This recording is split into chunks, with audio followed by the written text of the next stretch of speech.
Welcome to the Behind the Wind podcast. I'm Lauren Lane. For 50 years now, the LSI team has dedicated themselves to the science of business development. We've seen the impact of our work and how it's evolved into economic development and now social impact work.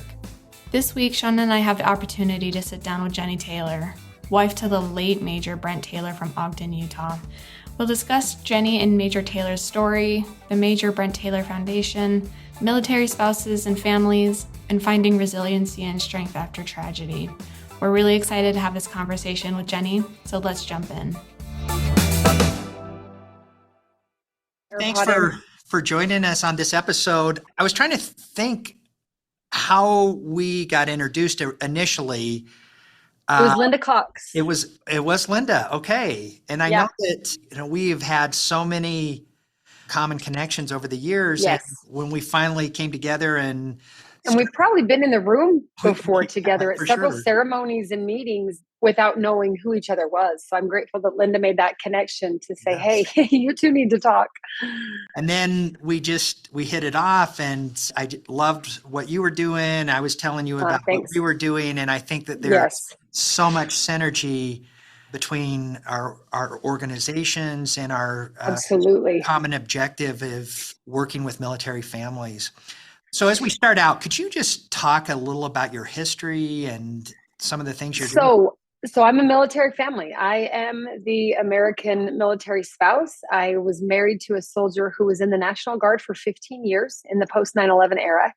And, National Guard is part-time. I say that with air quotes because about half of that time he was on active duty orders. And sometimes the active duty orders took him to Iraq and Afghanistan. And sometimes the active duty orders took him to the local armory here in my home state of Utah, but he was working on support, whether it's translation or intelligence or whatever was related to that war. So we love America, both of us. I mean, you could please define us as patriots. I hope that anyone who knows about us or ever hears our story says, man, those people sure love their country. But with that love of country has come to real sense of duty. And so my husband grew up wanting to join the military. I grew up wanting to serve my country. I never once considered military, Sean. I'll admit it. I'm from a small town in Utah where we love and respect the military, but we don't join it. I'm quick to say that. I thought I'd be married to an attorney or a political figure, who knows what. So I married a soldier right out of college, and he was killed in Afghanistan in 2018 in an insider attack. I tell my kids, for all intents and purposes, he was assassinated by a terrorist who targeted him. And that didn't start my mission to support military families and military kids, but it certainly opened the door and gave me a platform on which to speak. Because before that, I was a stay-at-home mom. I still am. I'm home with my kids as much as I can be. I have an education, bachelor's and master's degree, but I haven't worked in a classroom setting for years. I volunteered quite a bit, but it really was my husband's death that put me in a position to speak to some of these issues that I've always cared about. Like, it wasn't just, my husband died, now all of a sudden I love America and want a platform. But I could take those issues that my husband and I really cherished for the entire decade and a half we were married. And now I kind of have a voice to say, hey, let me speak up a little bit, and not just my own story, but what my story represents. I'm one of thousands of me. There's tens of thousands of kids like mine that have lost a parent in military service. And my husband died at the hand of the enemy, but my father, when I was a child, died by suicide. And though he wasn't in the military, I've survived that. I've lived through that. I've carried the stigma of that in the 90s and in my young adulthood. And even now, we're getting better, but we're not there yet. My husband's youngest brother was a teenager who shot and killed himself several years ago. So my story gives me a background where I have, as all of ours do, I'm quick to say that every one of us, if we made a list of the ups and downs of our lives, we could either be really depressed, really excited, or we could be really self-aware and say, oh my goodness, the path I have walked might help me help someone else who's going to have to walk that same path. So that's where I am, trying to honor military families, trying to have some of these important conversations, the same conversations you're having. And I've got 7 kids. I've got a preschooler and a senior in high school and everything in the middle. Like I said, I used to be a school teacher. I'm a PTA activist at heart. I'm always championing for my kids and their education and their teachers. But I found in this last 4 or 5 years now, a need to champion for the military spouse, the military child, whether it's the active duty child moving around from base to base in those school systems, or kids like mine that didn't necessarily move around, but they're in a school full of civilians who have no idea what a deployment's like. That's right. Their teachers and their school counselors don't really even know how to help them through that walk of life, whether the soldier dies or not. And so I'm a wife, I'm a mom, I'm a proud military support, and just looking for any way I can maybe take some of the experiences I have had in my own life and put them to use to have the conversations to help those who are having their own experiences and will still have those experiences. Thanks for sharing that. Jennie, can you talk about in 2018, what you can recall as Brent was serving in Afghanistan, and you said you had 7 kids, you had little kids. Can you just talk about that experience a little bit? Yeah, it was a train wreck. I'm not going to lie. So it was his 4th combat deployment. He'd been to Iraq twice, and he'd been to Afghanistan once before this. So we weren't new to deploying. And like I said, he was active duty even longer than that. We weren't new to not being in the same physical space. Our baby was 2 months old to the day on the day he deployed. And her first birthday was 2 days after her father's funeral. We had a flood around the house, which every military spouse listening knows everything goes wrong when dad is gone. Like, for whatever reason, karma, Murphy's Law, whatever you call it. So we thought it was a small leak from an upstairs pipe to a downstairs, and it ended up gutting our house, and we needed temporary housing. And I have this nursing baby and a 2-year-old, a 4-year-old, a 6-year-old, an 8-year-old, a 10-year-old, a 12-year-old. I mean, it kicked my butt, Sean, and I consider myself a fairly driven person, certainly committed. Never once did I say, oh, I hate the Army, they've done this to us. But it was hard. And in fact, from January to October of that year, I would say was harder than the moment we found out Brent had been killed. And that's a pretty bold statement, because it wasn't easy to hear Brent had been killed. It was a shock we never considered. We were naive in thinking that would never be us. We didn't have those what if. We probably should have conversations.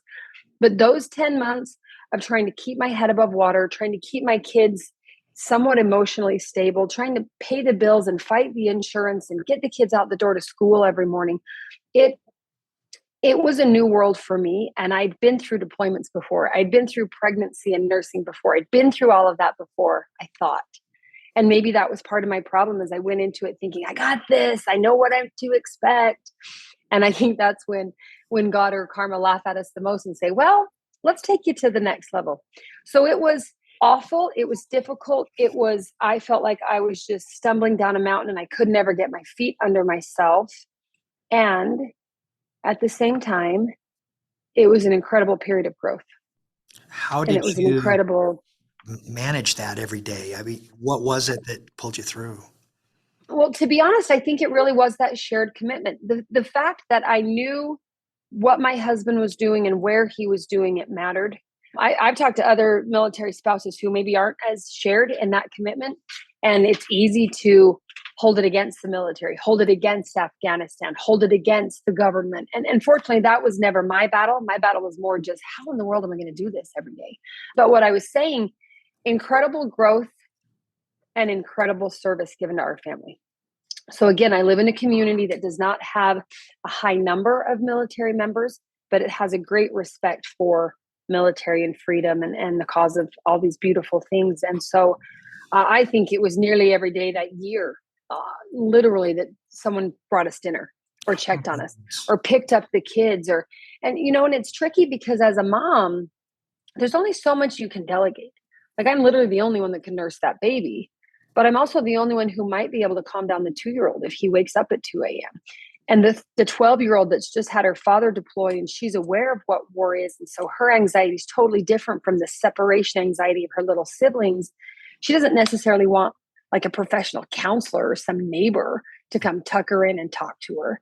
Right. And so God got me through it. My commitment to my husband and his service got me through it, and our community. It's probably the greatest growth I experienced that 10 months that then helped me face November 3rd, my husband's death date and beyond, was the growth in my ability to receive help.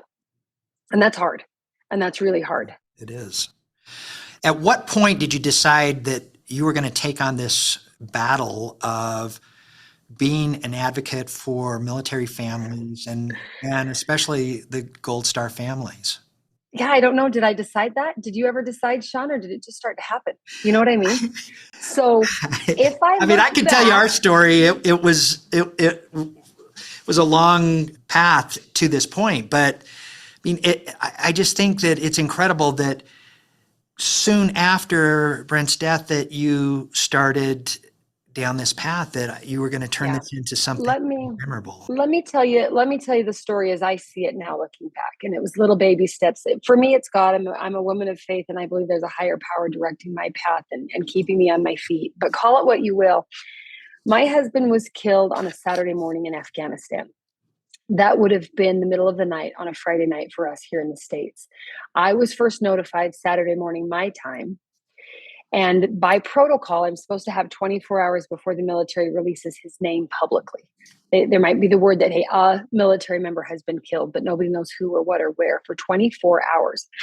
And so by the time they told me and my in-laws and my children, it was about noon here in Utah, which meant they scheduled a press conference for noon on Sunday morning.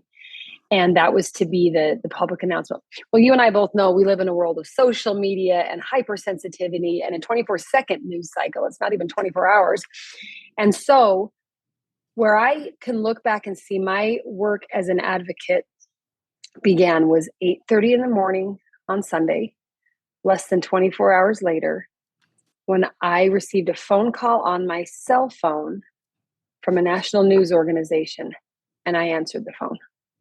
Now, I look back now and think, what in the world was I doing with my phone in my hand? And why in the world did I answer? But again, to me, it was, I answered the phone. It was a woman from New York wanting to interview me when I came to Dover to witness the dignified transfer of my husband's remains. Now, keep in mind, I've never done that before, and neither have most Americans. I'm a very small population that has stood on the tarmac at Dover Air Base and watched a casket covered in a flag be transferred from an aircraft to a hearse with no words spoken, with no, let me go see the body. Like, no, you just watch. But literally hours later, maybe 2 tops, before dawn, my husband's body came home in the middle of the night. Before dawn, I met in a park off base because the media was not allowed on base, which is great. I'm grateful for that.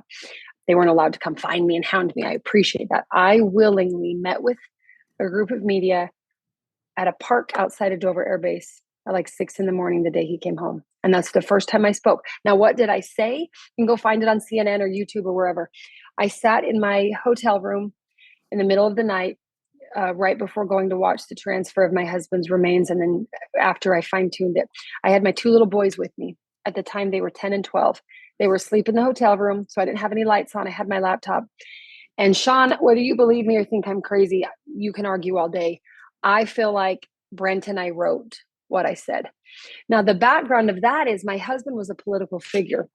In fact, the National Guard reported he was the first sitting politician killed in action since the Civil War. It's amazing. He was a small town mayor here in North Ogden, and he embraced the media, not in a seek out the limelight kind of way. But if there was ever a story happening or a controversial project in the city, a lot of government officials kind of deflect the local paper because they know they're going to get it wrong or be blasted. And he always took those calls. He always talked openly, whether it was TV or printed news. I mean, he was still, this is, 5-10 years ago when we still had newspapers and things. We hardly do anymore. But I remember very clearly after he died, when the media wanted to talk to me, I just had such clarity. Brent would talk to the media. He wouldn't hide it. He wouldn't tiptoe around it. And he wouldn't want me to pretend this is only my story. This represents so many other Americans who unfortunately have been to that tarmac and for whatever reason chose not to address the media. And again, I think each of us has our own path. So that's where it began. I addressed the media at Dover Air Base. I spent that whole first year after Brent died very certain that wasn't my personal year of grief. It was a public thing, my city, my state, my country. I spoke at all kinds of ceremonies, not as an invited guest speaker, but as an invited honoree. They were honoring my husband and would I stand in his behalf and accept such and such condolences. And then it would usually end with something like, Mrs. Taylor, would you like to say something?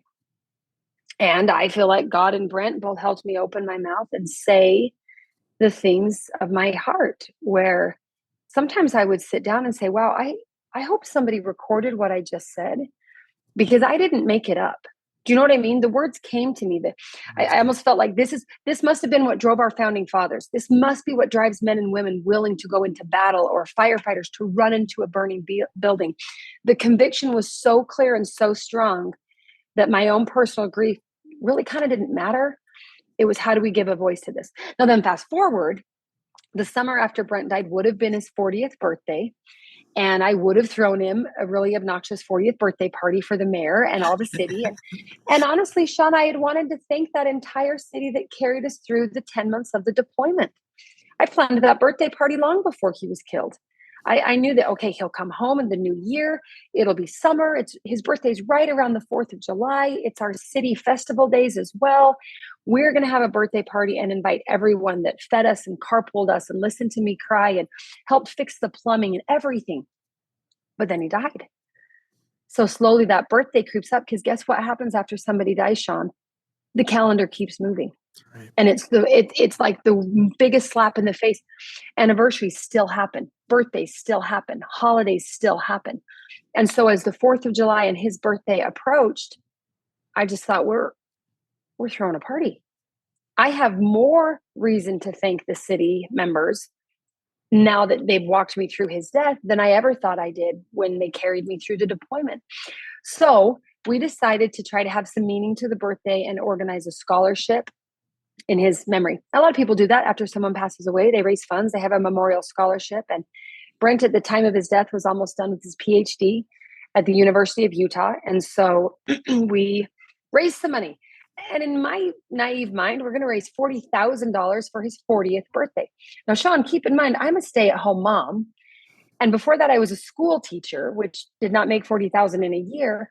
And now I'm a widow with 7 kids. So $40,000 might as well have been $5 million. But I had a friend who is a business person, and she recommended if I apply for 501c3 status and form a nonprofit organization, more people will donate more money. And believe it or not, that's how what we now call the Major Brent Taylor Foundation was born. It was a birthday party of grief and gratitude, where a community came together, and I'm proud to say we raised that $40,000. And now we have scholarship funds that total well over $250,000, and then other endeavors that have come from there. So when did I choose to be an advocate for Gold Star families? I hope the answer is long before I became one. I hope long before I became one, I had that voice and that passion. I know my husband and I both did. We grieved anytime we knew anyone who lost someone. Even, I clearly remember a year or two before Brent died, a highway patrolman died here in Utah in the line of duty. And I remember taking my children to the overpass of the freeway to watch his processional to the funeral and being so impacted. And then 2 years later, I was in a processional just like that, but I was in car number 2 behind the hearse. So when did my love for this country and appreciation for the debt and the gratitude and the sacrifice begin? I think a long, long time ago. When did I get the opportunity to give public voice to that? Hours after my husband died. Absolutely. Let's bookmark the discussion on the foundation. We'll come back to that. Yeah. You and I have talked several times about the importance of military families and national security. So much of the challenges of these military families resides in economic challenges and domestic social impact, so the social challenges of these families. Can you talk about being a military spouse, what it was like? I mean, you've given some insight into that, but there are over 1 million military spouses who need to work, who want to work, and it really is difficult for these spouses to even survive. Many of them are TANF eligible individuals living in poverty. If you're an NCO family with kids, that is a real challenge. And it is a national security issue. Can you talk about what that was like being a young military spouse and the importance of taking care of these spouses throughout the U.S. Yeah, absolutely. And you're right. We should be embarrassed that such a number of our military members are TANF eligible and that they do experience food insecurity and that we're not paying them enough. I come from a background of school teachers, also not paid enough, but these are men and women that put their life on the line. Where I first saw the importance of this, and really to your point, the national security connection to this. I was a young spouse. I had 2 children at the time. It was my husband's first combat deployment. He was a young lieutenant, and he and I would have been about 25 years old. But he was deployed to Iraq with a group of Utah National Guardsmen that were put together in an ad hoc unit. They were not a home unit. They weren't people that knew each other and had trained together for years. A call went out for volunteers across the state to fill this critical need on a security force mission. And most of the men in that unit were young. I mean, we were the old couple in that group. You're talking 18, 19, barely. Now, of those young ones, Utah, we tend to marry early in this state. And we had several young soldiers who were married or got married right before the deployment because of the benefits that come with having dependents or what.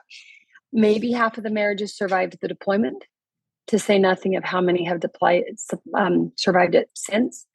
Sadly, fortunately, we didn't lose anyone to combat on that deployment, but we've lost, probably 8 to 10% of the men by suicide since then.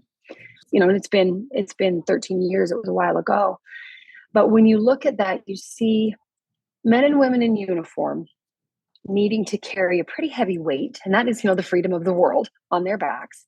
They do it for a love of duty, a love of country, a determination. You'll find such strong people in our military. But when you take something like financial insecurity and you put that into any marriage, with any career, you're going to be gambling with the stability of those personalities, no matter how resilient.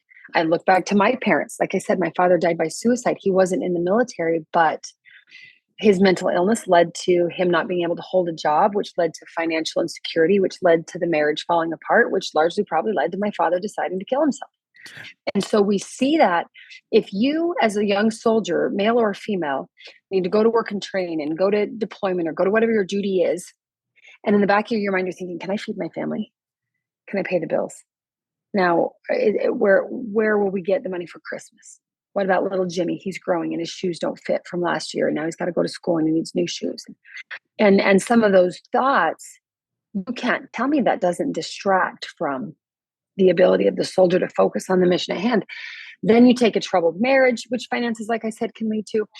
But you just take that food insecurity or the financial insecurity, and there's no way you can separate that from national security, because the men and women on whom this nation's security rests have to be able to be of a sound mind and sound body. We require them to run so many miles per minute and do so many sit-ups and push-ups and pull-ups.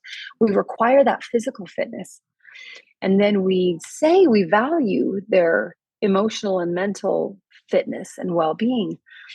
But when you look to the financial point of it, like you mentioned, spouses, how in the world do you build a career as a spouse if you're moving around the country every 2 or 3 years? Right. Even if you're in a high-paying field like medicine or law, well, you're not barred in that state. You're not licensed in that state. And some of those licensure processes can take months.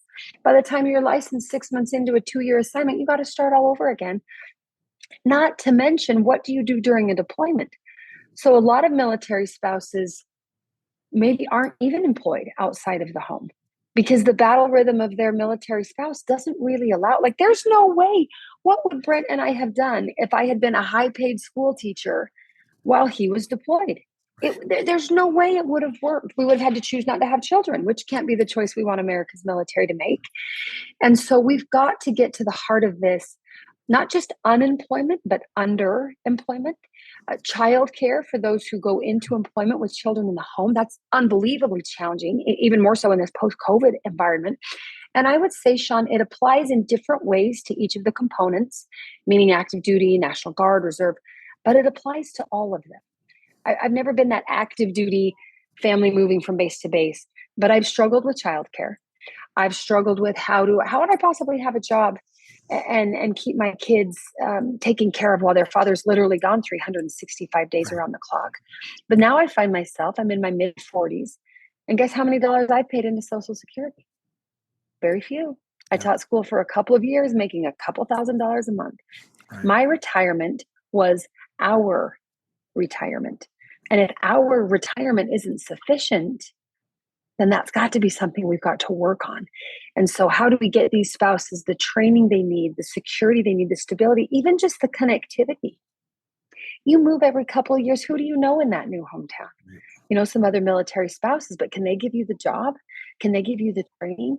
Do you have the bandwidth to put yourself through school as a spouse when your spouse is always at some kind of army school, you know, maybe not a university setting or a technical trade, but so it's complicated. It's important. It really is vital to our security. We can't have men and women responsible for carrying this country and quite honestly, the world into safety and security if they don't have peace of mind and security for how they're going to pay their bills, how they're going to retire, how they're going to provide for their families. And we can't possibly say the answer is don't have a family. I mean, that's ridiculous. Most people don't understand the barriers of work for these military spouses. Most of these installations are in remote areas where there are very few jobs. Even if there are jobs in the area, trying to get off the base, trying to find transportation, childcare. And as you said, you're there for 2 years, you PCS to another installation, and you start over. And so why I'm so excited to be working with you on this initiative is that where we have built infrastructure around finding military spouses, virtual positions that are adjacent to the installation. And then one of the early initiatives that we had with our military spouse program was the reciprocity initiative, where, as you mentioned, if you are a teacher or a nurse or you have a professional license or certification, it can take years, even sometimes, right, before that transfers to your new location. And several years ago, we were able to put this into the NDAA and right. language. And it did not go unnoticed. Thank you. And then this new initiative tied to Gold Star families and the work that you're doing, I mean, it really is so synergistic with our work. So talk about the foundation, your focus on, especially the global war on terror, which I think is amazing what you're doing. I'm super excited. So, you know, there is, the war's over, right? We say that on paper. Global war on terrorism is done, and we left Afghanistan, and we put a bookend on that. That's not to say terrorism was over, and I don't think it's to say war is over. But that particular war took over 7,000 men and women in battle. And that's not to say those that died at home of other causes, which you and I both know the number is much higher. Exactly. But for those 7,000 plus who did die overseas, let's say in Iraq, Afghanistan, Syria, there's a beautiful memorial monument at Fort Benning in Georgia. You and I have both seen it. It's not just beautiful, it's powerful. And in stone is inscribed the name of every one of those 7,000 plus men and women. And every September, shortly around the 9/11 time period, the National Infantry Museum out there at Fort Benning rededicates that wall. I was able to attend that ceremony in 2019. The memorial was built in 2017, and my husband died in 2018. So we were able to attend shortly thereafter, and it had such an impact. And like I said, I went to and spoke at a lot of ceremonies that first year after my husband was killed. And I'm not going to lie, a lot of them just left you feeling like you've been punched in the stomach, because the whole reason you're there is because your husband's not. And some of the ceremony sides were just so heavy because they spoke of sacrifice and loss and grief, all very true, valid, important things. Don't get me wrong. But what really stood out to me about this beautiful memorial and the ceremonies associated with it at Fort Benning was the celebration of the lives lived. Not just the manner and time of death, not just the fact that there was death, but the fact that they were willing to die, the fact that they fought for something bigger than themselves. And I left these ceremonies, yes, still heartbroken and still a widow, but I left these ceremonies proud of my husband, proud to have his name inscribed in stone along with so many of our countrymen. And so think of Honor Flight, a wonderful organization that takes our older veterans to Washington, D.C., unfortunately, usually in wheelchairs and on oxygen at this age, and we take them to see the Vietnam Wall. where names are inscribed. Or we take the few remaining World War II veterans to see their memorial, which is beautifully done in our nation's capital. Our goal as a foundation this year is to take a chartered plane full of global war on terrorism survivors to that memorial in Fort Benning, where they can then see their son or their wife or their brother or their father's name inscribed in those stone tablets, where they can participate in the ceremonies where hundreds of other families like theirs come together. It's a sense of community. It's really easy in your own neighborhood and in your own loss to feel like this is your own grief and nobody knows what it's like. And it's so terrible and sad and many other words. But when you get together in a room full of people and you look around and you realize you've all been to Dover Air Base. You all have a beautiful flag in the shape of a triangle at home that used to be on a casket of someone you hold dear. And without words spoken, there's connection. And that's the kind of connectivity we want to foster. So we're partnering with the National Infantry Museum Foundation in Fort Benning and working to locate here in my home state of Utah. That's where we're starting. We call them GWAT, other global war on terrorism families. Where are they? How can we invite them? Let's get in touch with them. Let's bring them and their families. And our goal is to provide the trip at no cost to the family member, much like Honor Flight does. We'll take them for a couple quick whirlwind days of the ceremonies and the dinner and being with those other families. And then we'll bring them right home, hopefully forever changed. Hopefully they'll feel the celebration and the honor that comes along with the grief and the loss. So we're raising money. Like I said, we're chartering a plane. I've never chartered a plane before, Sean. This is very fun. We had a board meeting and we were talking, should we book a few flights? How many can we take? How much money do we think we have? What should we do? And by the time that hour was up, I just laughed at the end of the meeting and I said to the board, I think we just decided to charter a plane. That's a bold decision for a stay-at-home mom in North Ogden, Utah. So we are looking for partners. We are looking, in addition to taking these Gold Star families, we're looking to take some of our civic and local leaders from our state as well. And that's part of that healing process. We're hopeful to have some of our elected officials and maybe some of the prominent business figures in our community that are well known and looked up to, and bring them on this journey so these families don't only feel supported by each other, because there is this support and a connection from Gold Star to Gold Star. But because my husband was involved with politics, I know a lot of political people. And I know they're just regular, everyday people that happen to have a political office. But a lot of military families don't interact with political figures, and they either have them on a pedestal or way down below. Our goal is to help our Gold Star families see the love and support of our entire community. Bring some elected officials, some business leaders, maybe some civic and educational leaders, so that these families know not only do they have each other's back from survivor to survivor, but the state of Utah has them. Because you and I both know there will be more questions, there will be more paperwork, there will be more bureaucracy. And now these widows more than ever need good employment because they're the widowed parent, not just the spouse. And where do they go? Where do they turn? When my husband was in the military, he had a chain of command. What's my chain of command? Who do I ask? How do I connect still with the military? And maybe if I have paperwork problems or questions, or if I feel lost and forgotten, how do I reach out? I know, and you know, because you know a lot of our elected and business leaders as well, Sean, they're wonderfully compassionate people who would move heaven and earth for our military survivors. I don't know that our military survivors know that and feel that. So we want to create not only the field trip of a lifetime, but we want there to be healing and connection involved as well. So it's quite an undertaking, chartering my first plane, a couple of buses, no big deal. We just need a couple $100,000. So, but you know, we're my husband used to say, we've crossed the Rubicon. There's no going back.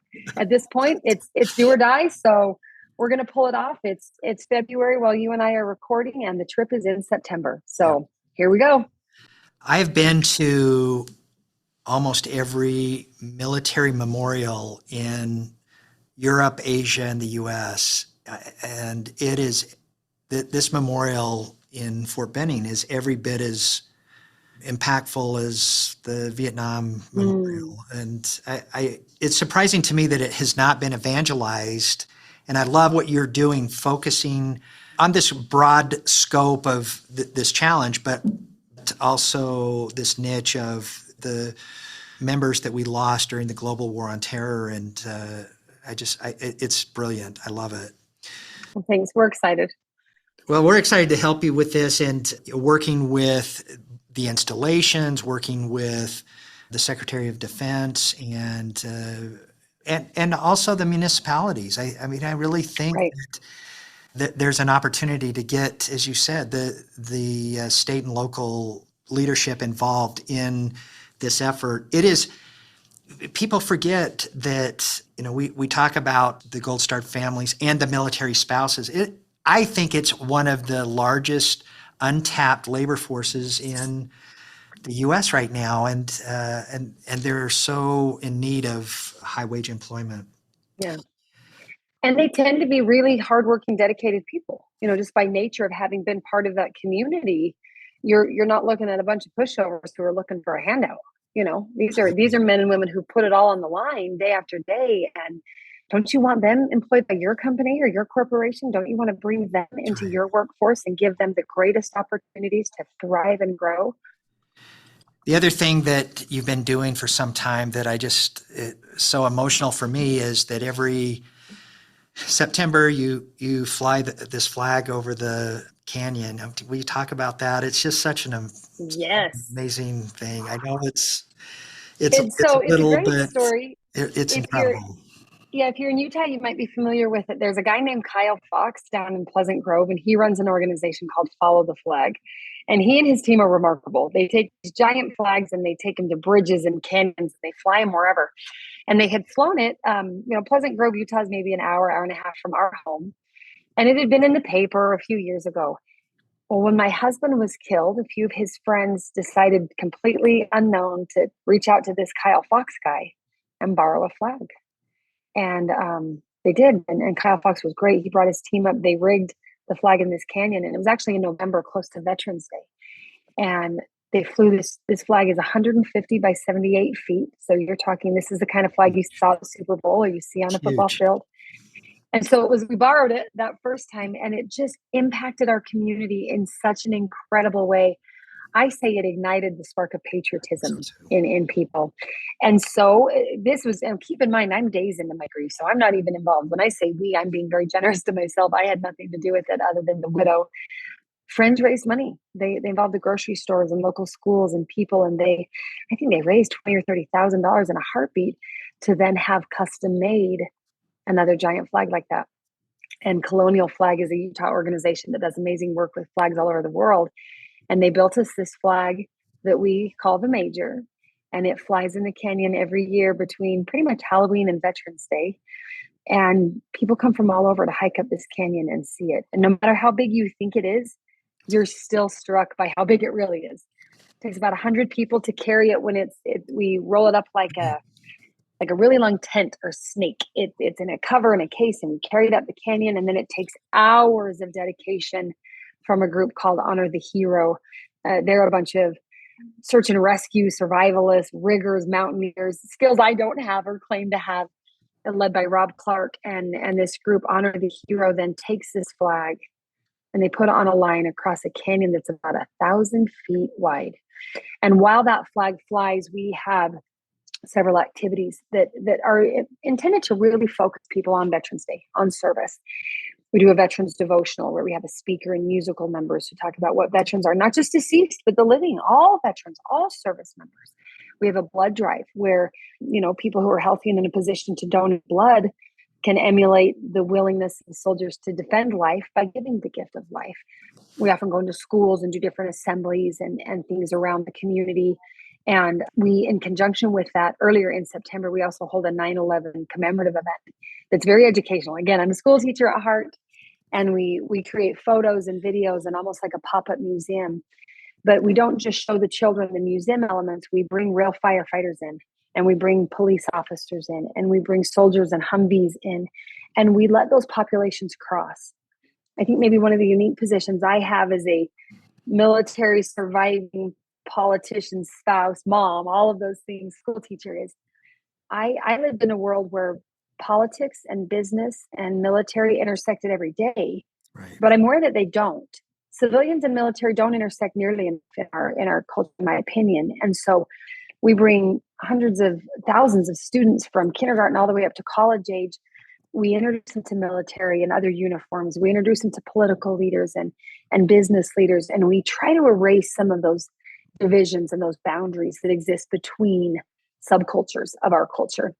And in doing, I hope, the tagline we use is we try to ignite patriotism through service. And whether that's recognizing the service of someone else or putting 400 volunteers to work serving the community themselves, we feel that the best way to really not just spark patriotism, but ignite it is to put people to work. And you and I know that. Work together, serve together, build something, create something, offer something. And then pretty soon each of those people is forever changed. And watch out, go watch what they'll do and what they'll help someone else do. And the ripple effect is just huge. We saw this over the last 20 years as we have worked various military spouse initiatives and veteran initiatives. As we create high-wage jobs and place these individuals into this meaningful work, their life changes and their family changes, and it's amazing. It's just, you're changing generations too, Sean. I would suggest because again, I looked at my own personal history. My mom was a young widow with 4 kids. Her husband was just a civilian who died with a very small life insurance policy. What a difference if that were my case and I didn't have employment or I were underemployed. Now my kids are likely to grow up undereducated, under opportunity, if that's a word. When you have a military family, whether it's a veteran family or a survivor family, if we don't take care of them, we have provided a disservice to generations of Americans. And on the flip side, when you help a military spouse or you help that military child thrive and find pride and honor in their father's service or their mother's service, and then they go on to do amazing things in their own personal career or path, now you've strengthened the entire country for hundreds of years. It's not just, can we get food on the table for the next decade? It is multi-generational. You're exactly right. I love your passion for this work, and I'm so excited to be working with you on this initiative. It's going to be great. So we'll link all of this into this episode, and let's do another round where, maybe at Fort Benning we again, because there's a lot in the queue that we're working together in terms of funding. And let's throw out there, Sean, that I'm hoping within 5 years or so, you and I are taking global war and terrorism survivors to Washington, D.C., where there will be a monument. It's been congressionally approved and it's in the fundraising and planning stages. But in my opinion, we're not going to wait till it's ready. Because again, how many Vietnam and World War II veterans saw their memorials in a wheelchair on oxygen? Or didn't. Or didn't. A lot of the global war on terrorism soldiers themselves and their family members, a lot of them are my age. They're 40s or 50s or younger than that. I mean, good heavens, we had many father-son combinations or parent-child combinations for 20 years. So yes, let's follow up. Let's have all the important conversations and make it happen. Jennie, thank you. But first, I got to get people on the chartered plane. We're excited. And I'll be in Washington, D.C. next week and working some of these initiatives that we discussed today. Thank you for joining us. And thanks, Sean. I look forward to working with you on these initiatives. Okay, take care. Good luck in Washington. Let me know if I can ever help. Bye-bye. Have a good day.